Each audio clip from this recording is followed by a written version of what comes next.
MP board के class 10 के सभी विद्यार्थियों, जिस घड़ी का आपको बेसब्री से इंतजार था, जी हाँ, आइए आपका 4 नवंबर का, जी हाँ 4 नवंबर का संस्कृत का एकदम असली वाला क्वेश्चन पेपर, जो कि सारे के सारे क्वेश्चन आपके आने वाले हैं 75 में से। देखो 2 तरह के पेपर दूंगा मैं, मिक्स कर दूंगा, उसी में आपका पूरा काम हो जाएगा। ठीक है, चाहे आपके पास में सेट ए आ रहा हो या सेट बी, ये है आपका सेट बी। ठीक है, तो कोई दिक्कत नहीं है, 2 तरह के पेपर में आपका भले सेट ए आए या बी आए, पर दोनों पेपरों को आपको अच्छे से सॉल्व करना है। आइए, तो देर किस बात की है, फटाफट से अपन वीडियो को शुरू करते हैं। देखिए, उचित विकल्प चित्वा लिखत, यहाँ पर आपको सही विकल्प का चयन करना है। बालकस्य इति रूपम कस्य विभक्ते अस्ति, बालक शब्द में विभक्ति का कौन सा रूप है, बालकस्य, तो ये है षष्ठी विभक्ति बालकम का। ठीक है, राजन शब्दस्य द्वितीय विभक्ते रूपम अस्ति, राजन शब्द है और उसका द्वितीय विभक्ति का रूप कौन सा है, तो राजा नाम यहाँ पर आ जाएगा इसका सही आंसर। ठीक है, सप्तमी विभक्ते रूपम किम, सप्तमी विभक्ते रूपम किम, तो सप्तमी विभक्ति का रूप बताइए, तो पितरी की, पितृ की, कवि की, क्या, तो पितरी राइट आंसर रहेगा। चतुर्थी विभक्ते रूपम अस्ति, चतुर्थी विभक्ति का रूप आपको बताना है, तो यहाँ पर है बाल काई, एक चतुर्थी विभक्ति का रूप है। ठीक है, आगे बढ़ते हैं और अगला क्वेश्चन देखते हैं हमारा।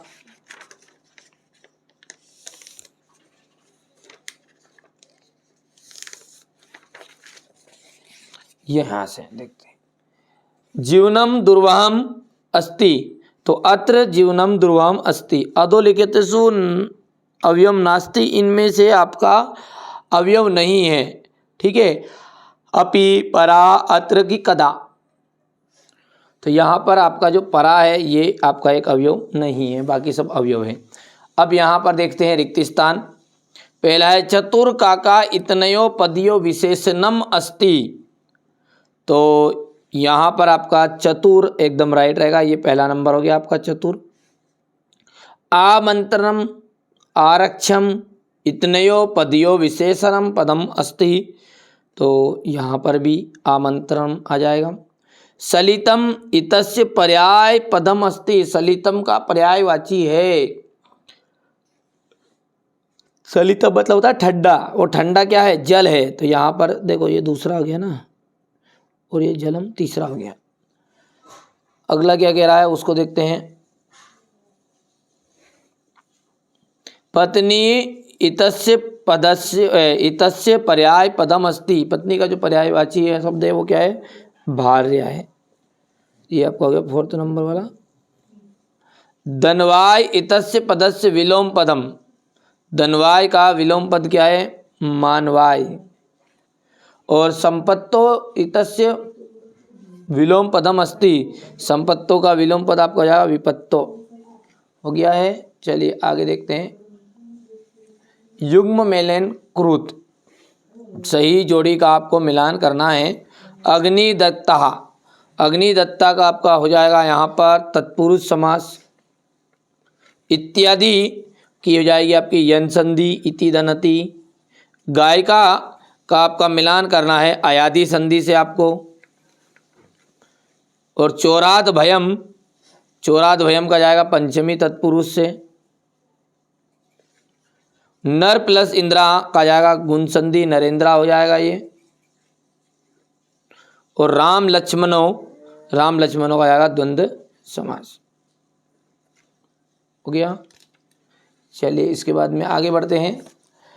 एक पदेन उत्तर लिखत, ठीक है, एक पदेन का आपको उत्तर देना है।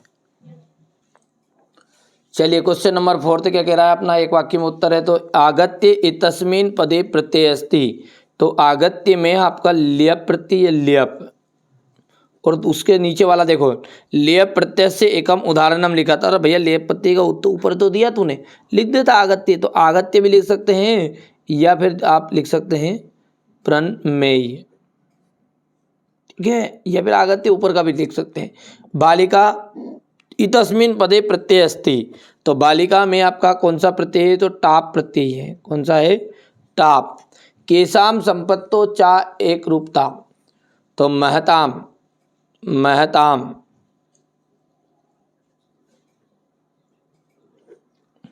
ठीक है, कुशलवो कम उपसृत्य प्रणमता रामम, और दुर्बले सुते कस्या अधिका कृपा भवती, तो मातु। दुर्बल बालक पर किसकी अधिक कृपा रहती है? तो मातु की, मम्मी की। ठीक है, अब यहाँ पर है शुद्ध और अशुद्ध, आम और ना, मतलब शुद्ध वाक्य नाम समझ आम और अशुद्ध वाक्य नाम समझ ना इति लिखत। देखिए पहले की हम बात करें तो भवेयु में आपको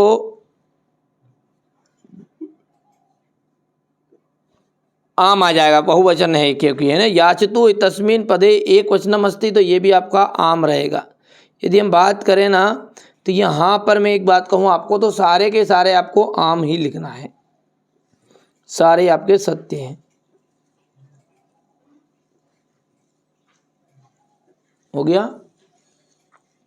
दो तरह के मैं क्वेश्चन पेपर दूंगा आपको, मैंने फिर कहा है, यदि आप अच्छे नंबर प्राप्त करना चाहते हैं तो दोनों क्वेश्चन पेपर को आप आराम से अच्छे से कंप्लीट करना है। यहाँ पर देखिए, कवि किमर्थ प्रकृते शरणम इच्छति लोके महतो भयात काम उच्यते। हो गया, ये रहा आपका क्वेश्चन। पूरे क्वेश्चन के आंसर में एक साथ आपको दे दूंगा, है ना। ये हो गया था क्वेश्चन नंबर 7 हो गया, 8 हो गया। 8 के बाद में ये हम बात करेंगे क्वेश्चन नंबर 9 और 10, 11, 12, 13, 14 हो गया। 14 के बाद में अब है क्वेश्चन नंबर 15। सबका सॉल्यूशन दूंगा, डरने की कोई ज़रूरत नहीं है ना। चलिए अब क्वेश्चन नंबर जो 15 है उसको समझते हैं। इसमें पहले में आपका अत्र भर देना है आपको, दूसरे के अंतर्गत आपको यहाँ से आप यदि बात करें तो इसमें आपको आ विचल स्थित प्रज्ञा, यहाँ पर आपको आंसर रहेगा। तीसरे की बात करें अपन तो इसमें वाचम भर देना है घा में, और घा जो है वो घा में आपको चलिए कोई दिक्कत नहीं है, उसको छोड़ते 5वें में देखते हैं। तत्र राजपुत्र नामा वसति इसमें, तो ये आपको आ जाएगा 5वां। और बच्चा कौन है आपका? भ्रसम हुआ 6 नंबर, तो ये आपका प्रथम यहाँ पर चौथा ऑप्शन आ जाएगा। ठीक है, अब एक घटनाक्रम ये यहाँ से देख सकते हैं क्वेश्चन नंबर 16 से। ठीक है, क्वेश्चन नंबर 16 के बाद में ये रहेगा आपका क्वेश्चन नंबर 17। ठीक है भैया, अब क्वेश्चन नंबर 17 के बाद में ये क्वेश्चन नंबर 18 हो गया। क्वेश्चन नंबर 18 के बाद में ये हो गया इतना। क्वेश्चन नंबर 18 का थोड़ा, ठीक है भैया जी। क्वेश्चन नंबर 18 के बाद में 19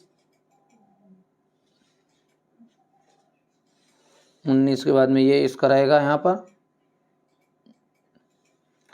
क्वेश्चन नंबर 19 के बाद में आपका रहने वाला है ये यहाँ पर क्वेश्चन नंबर 20।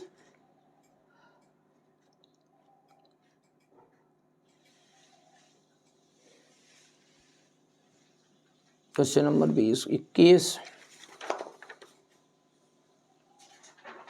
22 और ये 23। तो ये तो हो गया आपके सारे क्वेश्चन। अब चलिए क्वेश्चन नंबर जो 6 से आपके सॉल्यूशन रह गए हैं उनका सबका सॉल्यूशन एक साथ में आपको प्रोवाइड करा देता हूँ। चलिए अब यहाँ पर क्वेश्चन नंबर जो 6 है उससे अपन पूरा सॉल्यूशन देख लेते हैं। देखिए पहला लिखा हुआ है 6 में कि कवि किमर्थ प्रकृते शरणम इच्छति, कवि किस लिए प्रकृति की शरण में जाना चाहता है। अत्र धरातले जीवितम दुर्वहम जातम अतः कवि प्रकृते शरणम इच्छति। ठीक है, इस धरातल पर जीवन दुश्वार हो गया, जीना ही इसलिए प्रकृति की शरण में कवि जाना चाहता है। लोके महतो भयात काम उच्यते, तो बुद्धिमान। ठीक है भैया, इसी तरीके से यहाँ पर आप देख सकते हैं, पढ़ लेना है, समय कम है अपने पास इसलिए। ठीक है, क्वेश्चन नंबर 9 है नारायणम प्रथम शत्रु का क्रोधा ठीक है। यदि सम्यक राजा सम्यक ना भवति तदा प्रजा कथम विप्लवेत, तो यहाँ पर देख सकते कथम की जगह पे आ जाएगा पूरा ये लिख देना है। क्वेश्चन नंबर 10 हो गया। यहाँ पर क्वेश्चन नंबर 11 में आप देख सकते हैं जितने भी ये रिक्त स्थान बोल रहा है ये प्रश्न निर्माण के लिए, तो ये चत्वरे हट जाएगा, कुत्र आ जाएगा इसकी जगह पे, यहाँ से प्रकृति हट जाएगा, कस्य आ जाएगा, सुताय हट जाएगा, कसमे आ जाएगा। ठीक है भैया। चलिए अब अगला क्वेश्चन क्या कह रहा है, अधोलिखित वाक्यानि कत्का कत्कम प्रति कथयति, भवान कुता भयात पालयति, श्रृंगाल का व्याघ्रम आ जाएगा। ठीक है। यहाँ आरक्षी ये भर देना है क्योंकि समय कम है यार। ठीक है, सिंपल सी बात है। ये रहा क्वेश्चन नंबर 14 के लिए। ये आपका क्वेश्चन नंबर 13 में श्लोक है, तो ये श्लोक आपको कंप्लीट कर लेने हैं। और क्वेश्चन नंबर 15 में आप देख सकते हैं, क्वेश्चन 16 की बात करें तो ये रहा आपके सामने। क्वेश्चन 17 स्क्रीनशॉट लो तुरंत। क्वेश्चन नंबर 18 में देख सकते हैं आप, और क्वेश्चन नंबर 18 का अथवा क्वेश्चन नंबर 19, ये रहा क्वेश्चन नंबर 19 का अथवा, और क्वेश्चन नंबर 20। ठीक है, क्वेश्चन नंबर 20, क्वेश्चन 21,